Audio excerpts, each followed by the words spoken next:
ज्योति किरण में आपका एक बार फिर स्वागत। भारत के बजट के आने में जैसा आपको पता है कि बहुत ही थोड़ा समय, कुछ घंटों का समय बाकी है और सब सेक्टर्स के, सब प्रकार के क्षेत्रों के मांगों के पिटारे माननीय वित्त मंत्री के सामने खुल के सामने आ रहे हैं। पर प्रश्न ये है कि किसी भी ग्लोबलाइज्ड इकोनॉमी के बारे में वैश्विक अर्थव्यवस्था के परिदृश्य की चिंता किए बिना, उसको डिस्क्राइब किए बिना, उसको कॉम्प्रिहेंड किए बिना कुछ भी कहना, कुछ भी समझना बेमानी है। तो इस अंक में हम थोड़े से खुलासे से बात करेंगे कि आईएमएफ ने अभी जो वर्ल्ड इकोनॉमिक आउटलुक के बारे में अपनी रिपोर्ट जाहिर की है, उसके पूरे विश्व के लिए क्या इम्प्लिकेशन है, हमारा ग्लोबलाइज्ड इकोसिस्टम और एनवायरनमेंट किस तरह से हमारे बजट को प्रभावित करेगा, करना चाहिए, और उसके साथ ही साथ हमारे बजट की प्रायोरिटीज किस तरह से इम्पैक्ट या शिफ्ट होंगी, इस बारे में खुलासे से बातचीत करते हैं। तो एक बार फिर आपको ले चलती हूँ मैं वर्ल्ड इकोनॉमिक आउटलुक की तरफ। वैश्विक अर्थव्यवस्था की स्थिति कोई बहुत शानदार नहीं है। बहुत कमजोर और धीमी गति से ही वैश्विक अर्थव्यवस्था आगे बढ़ रही है, जिसका कारण है ऊर्जा की बढ़ती कीमतें, वायरस का दिन रात बदलता हुआ स्वरूप और उसके कारण बाधित होती हुई मोबिलिटी। इसके साथ ही साथ अमेरिका में इन्फ्लेशन और चीन में उपभोग की कमी, और साथ ही साथ अमेरिका में सप्लाई चेन डिसरप्शन और चीन में रियल एस्टेट सेक्टर की उम्मीद से कम होने वाली बढ़ोतरी इस वैश्विक वृद्धि दर के गिरने का प्रमुख कारण है। 2021 में जहां अनुमान किया गया था कि ये रेट ऑफ ग्रोथ 5.9% रहेगी, वहीं अब इसे घटाकर के इस एस्टिमेट को 4.4% कर दिया गया है। बाइडेन के बिल्ड बैक बेटर जो प्रोग्राम था, उसमें आने वाली बाधा और साथ ही साथ चीन में होने वाला रियल एस्टेट सेक्टर का लगातार खिंचाव जिस प्रकार से मॉनेटरी पॉलिसी को इम्पैक्ट करता रहा है और करेगा, और पॉलिसी रेट्स में जैसे जैसे करेक्शंस होते जाएंगे, हमें ये सुस्ती और भी दिखाई देगी। विश्व में अमेरिका की रेट ऑफ ग्रोथ को जहां 1.2 परसेंटेज पॉइंट से घटा दिया गया है, वहीं चीन की जीरो कोविड पॉलिसी ने भी अपना रोल अदा किया है हमेशा की तरह, और उनकी भी रेट ऑफ ग्रोथ को 0.8% परसेंटेज पॉइंट तक नीचे ला करके अनुमानित किया गया है।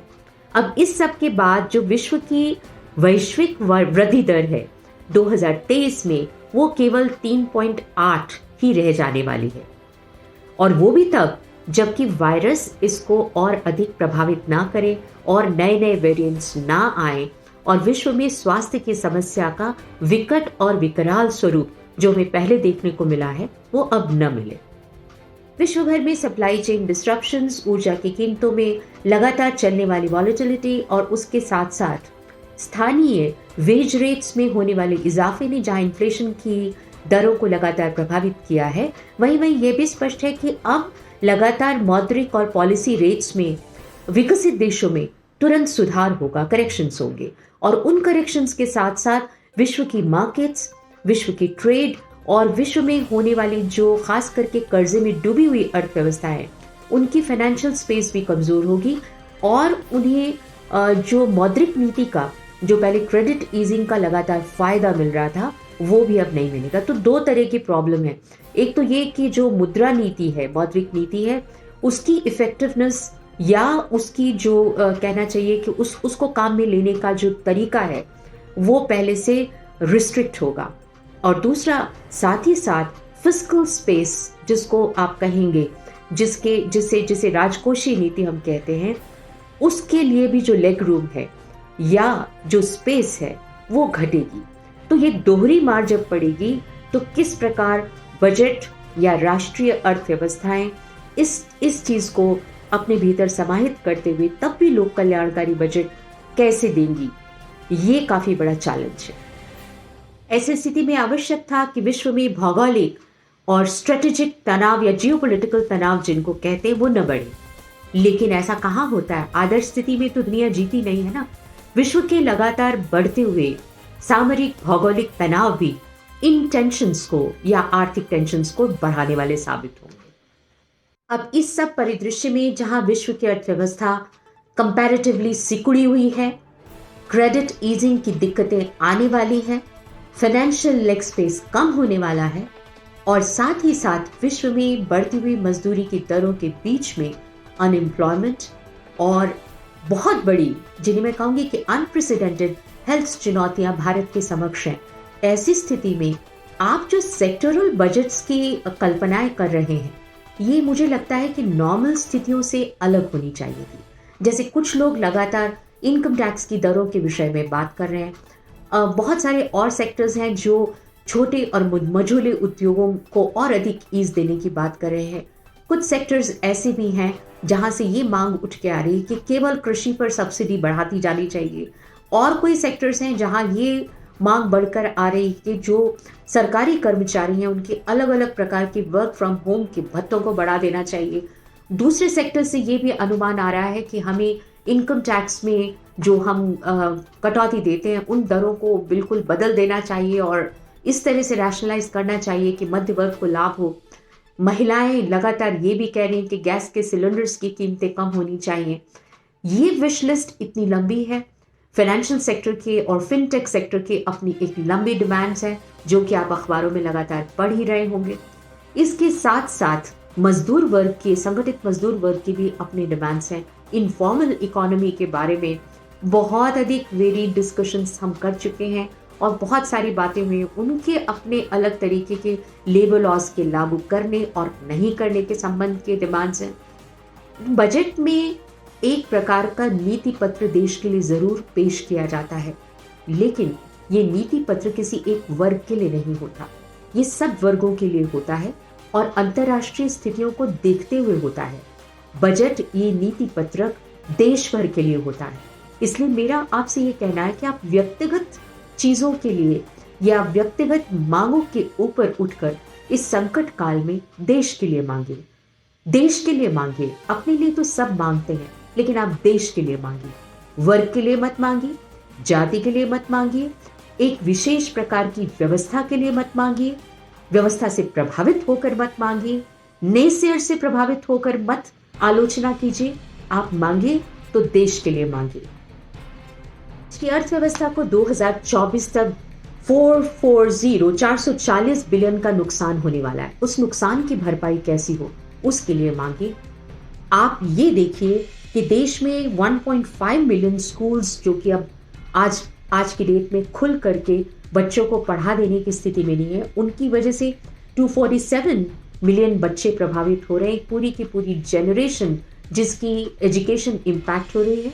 हम ये जानते हैं कि 2031 में 65% से हम लेबर फोर्स पार्टिसिपेशन की पीक को प्राप्त करेंगे। माननीय प्रधानमंत्री और उनसे पूर्व अर्थशास्त्री भी ये बात कहते रहे हैं कि ये इकोनॉमिक या डेमोग्राफिक डिविडेंड देश के लिए साबित होगा। लेकिन इस डिविडेंड को हम किस प्रकार से ट्रेन कर सकते हैं, उसके लिए बजट में मांगिए। आप मांगिए महिला पार्टिसिपेशन की गिरती हुई रेट्स के लिए, वो रेट्स जो कि 2005 में 26% थी। जेंडर इक्वालिटी की बात लगातार हम करते हैं, लेकिन आज जब बजट में मांगना है तो उसके लिए मांगिए ना कि उस प्रकार की रेट्स जो कि अब घट करके केवल 16.1% रह गई हैं, उनके लिए बजट में इजाफा मांगिए। आप मांगिए उस प्रकार के इमिग्रेंट मजदूर वर्ग के लिए जिसके लिए ग्रामीण क्षेत्र में रोजगार उपलब्ध होने चाहिए, उनके लिए मांगिए। ग्रामीण क्षेत्र की रोजगार की सुदृढ़ता के लिए मांगिए। और आप मांगिए कि किस प्रकार से हेल्थ एंड एजुकेशन, ये जो दो सेक्टर्स अब चुनौतियों के तौर पर उभर कर सामने आ रहे हैं। और तीसरा सेक्टर यानी कि एनवायरमेंटल क्षेत्र में जो सुधार क्लाइमेट चेंज के लिए करने हैं, जिसके लिए प्रधानमंत्री ने सर्कुलर इकोनॉमी की बात की है, आप मांगिए तो उनके लिए मांगिए। मांगिए तो युवा वर्ग के लिए जरूर मांगिए, क्योंकि ये देश की सबसे बड़ी एसेट है। और आज सबसे बड़ी तकलीफ में आप ये मांगिए कि उनके स्टार्टअप्स के लिए लगातार और अधिक क्रेडिट ईजिंग और अधिक इन्वेस्टमेंट और अधिक ट्रेनिंग हो। मांगना है तो साइंस एंड टेक्नोलॉजी में इनोवेशन के लिए मांगिए। मांगना है तो तकनीक को ग्रामीण क्षेत्र तक ले जाकर उसे लोकल अर्थव्यवस्था से जोड़कर रोजगार सृजन करने के मौकों के लिए मांगिए। आप छोटे उद्देश्यों के लिए मत मांगिए। आप इस अभिमानपूर्ण गौरवमय भारत के नागरिक हैं। आप भारत के लिए मांगिए। आप भारत के विकास के लिए मांगिए।